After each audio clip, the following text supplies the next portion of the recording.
Trajan, né Marcus Ulpius Traianus, vit le jour le 18 septembre 53 après J.C. dans la cité d'Italica, près de la moderne Séville en Espagne. Il fut le premier empereur romain à ne pas être né en Italie, un fait qui marqua un tournant dans l'histoire de l'Empire. Son père, également nommé Marcus Ulpius Traianus, était un sénateur respecté et un général qui avait servi sous Vespasien. Le jeune Trajan suivit les traces de son père, s'engageant dans une carrière militaire qui allait le distinguer. Il servit comme tribun militaire en Syrie, une province frontalière stratégique et souvent turbulente. Sa compétence et sa discipline lui valurent rapidement une excellente réputation au sein de l'armée point-point. Sous le règne d'empereur Domitien, il commanda la Legio Septimina dans le nord de l'Espagne. Il joua un rôle crucial dans la répression de la révolte d'Antonius Saturninus, le gouverneur de la Germanie supérieure. Cette victoire renforça sa position et attira l'attention de l'empereur et du Sénat point-point. En 91, il fut récompensé par le consulat, une des plus hautes magistratures de l'État romain. Après l'assassinat de Domitien en 96, le vieux sénateur Nerva fut choisi comme empereur. Nerva, âgé et sans enfant, avait besoin d'un successeur fort pour stabiliser son régime et s'assurer le soutien de l'armée. La garde prétorienne, mécontente du nouvel empereur, se mutina et exigea la punition des assassins de Domitien. Face à cette crise, Nerva prit une décision audacieuse et sans précédent. En octobre 97, il adopta publiquement Trajan, alors gouverneur de la Germanie supérieure, comme son fils et successeur. Trajan apprit la nouvelle par une dépêche alors qu'il se trouvait à son poste sur la frontière du Rhin. Il ne se précipita pas à Rome, préférant consolider la défense de la frontière germanique. Ce geste démontra son sens du devoir et sa priorité accordée à la sécurité de l'Empire. Lorsque Nerva mourut en janvier 98, la succession se fit sans la moindre anicroche. Trajan devint empereur, acclamé par l'armée, le Sénat et le peuple romain. Son règne marqua le début de ce que l'historien Edward Gibbon appellera plus tard l'époque des 5 bons empereurs. Trajan fut immédiatement confronté à un défi majeur, le royaume de Dacie, dirigé par le redoutable roi Décébal. La Dacie, riche en mines d'or, représentait une menace constante à la frontière du Danube. En 101, Trajan lança la première guerre dacique, une campagne militaire massive et méticuleusement préparée. Les légions romaines durent affronter un terrain montagneux difficile et un ennemi tenace. La bataille de Tapaï fut un affrontement sanglant, mais finalement victorieux pour les Romains. Après plusieurs victoires, Trajan força Décébal à accepter un traité de paix en 102, devenant un roi client de Rome. Cependant, Décébal ne respecta pas longtemps les termes du traité et commença à réarmer. Trajan, en anticipant cette trahison, avait commandé la construction d'un pont permanent sur le Danube. En 105, la seconde guerre dacique éclata, encore plus féroce que la première. Les Romains assiégèrent la capitale Dace, Sarmizegetusa Regia, une forteresse perchée dans les montagnes. La chute de la capitale marqua la fin de la résistance dace. Acculé, le roi Décébal préféra se suicider plutôt que d'être capturé et paradé à Rome. La Dacie devint une nouvelle province romaine, et ses riches mines d'or furent exploitées par Rome. Le butin rapporté de Dacie était si colossal qu'il permit à Trajan de financer un programme de construction sans précédent. Pour commémorer sa victoire, Trajan fit ériger la célèbre colonne Trajane au cœur de son nouveau forum. Cette colonne, haute de 38 mètres, est un chef-d'œuvre de la sculpture romaine, un récit en pierre. Elle dépeint avec un réalisme saisissant les différentes phases de la campagne militaire.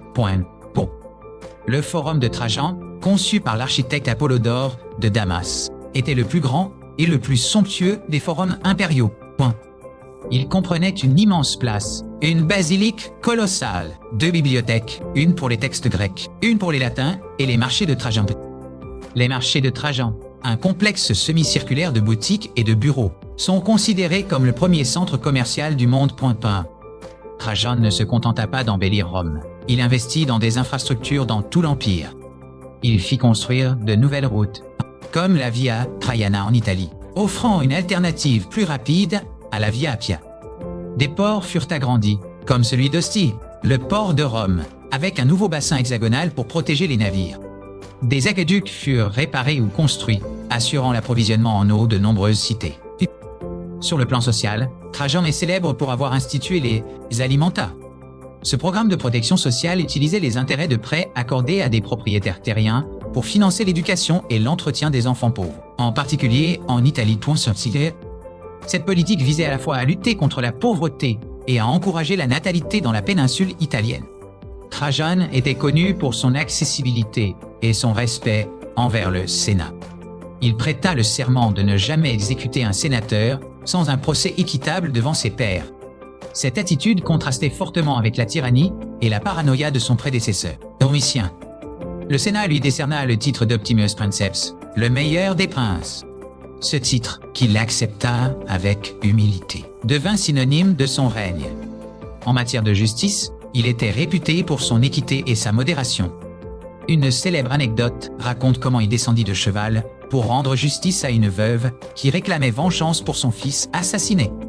Sa correspondance avec Pline le Jeune, gouverneur de Bithynie-Pont, nous offre un aperçu précieux de son administration. Concernant les chrétiens, Trajan conseilla à Pline de ne pas les rechercher activement.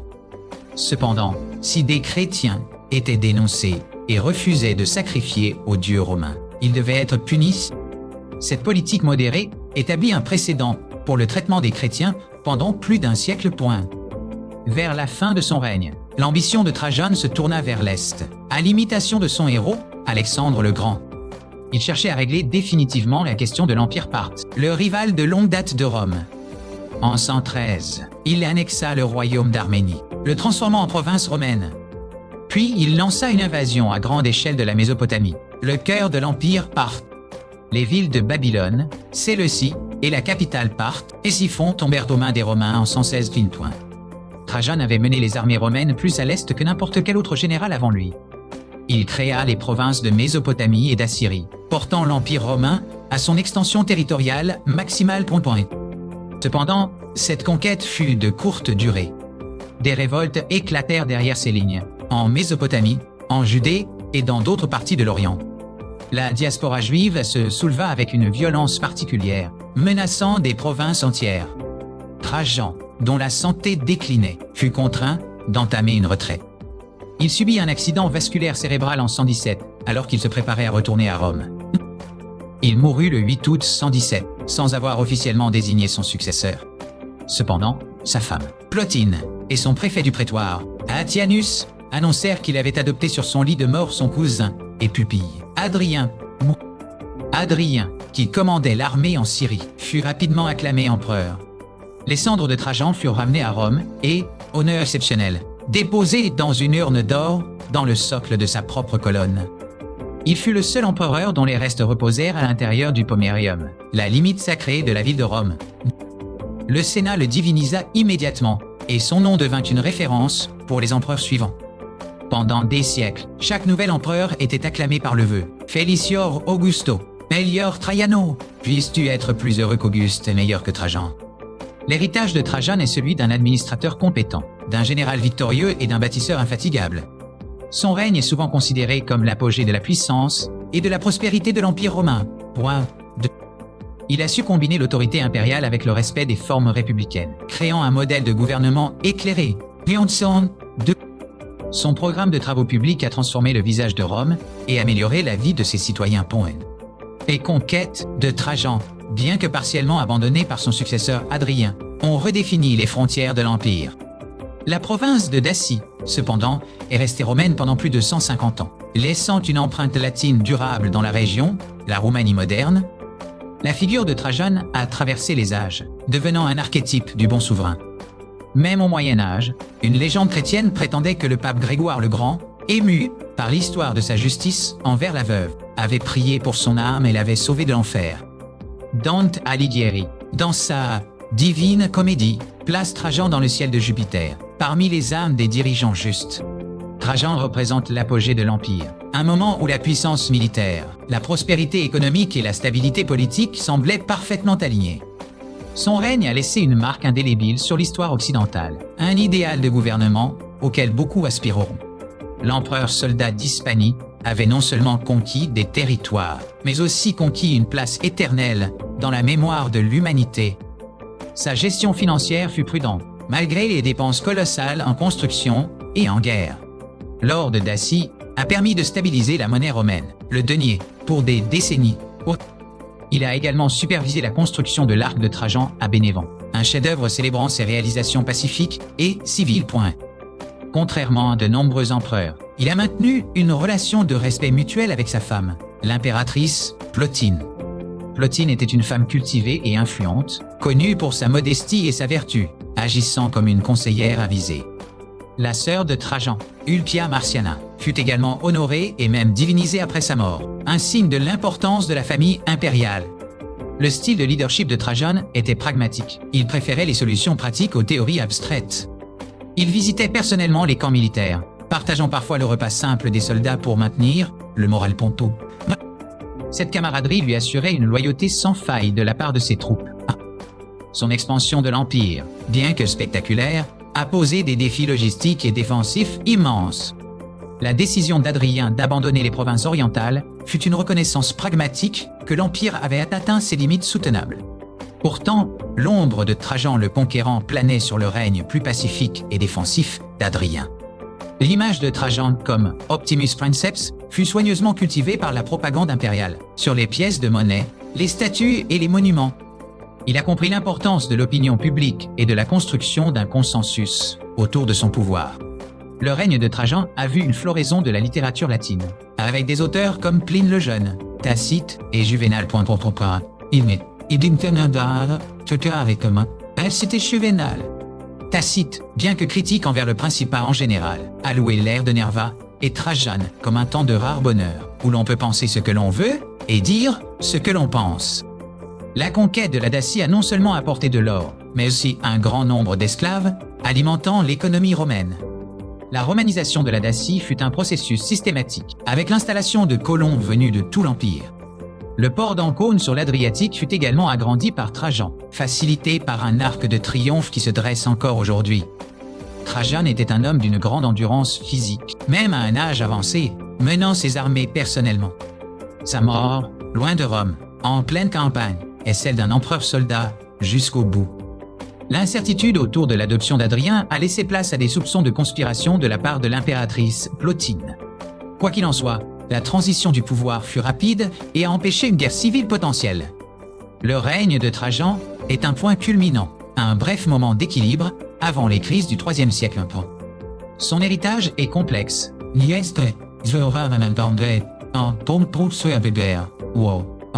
Un conquérant impérialiste, mais aussi un administrateur bienveillant. Il a fixé une norme presque impossible à atteindre pour ses successeurs, un âge d'or auquel Rome se référera avec nostalgie. Les ponts, les routes et les aqueducs construits sous son règne ont continué à servir l'Europe pendant des siècles. La colonne Trajane, elle, reste l'un des monuments les plus emblématiques et les mieux conservés de la Rome antique.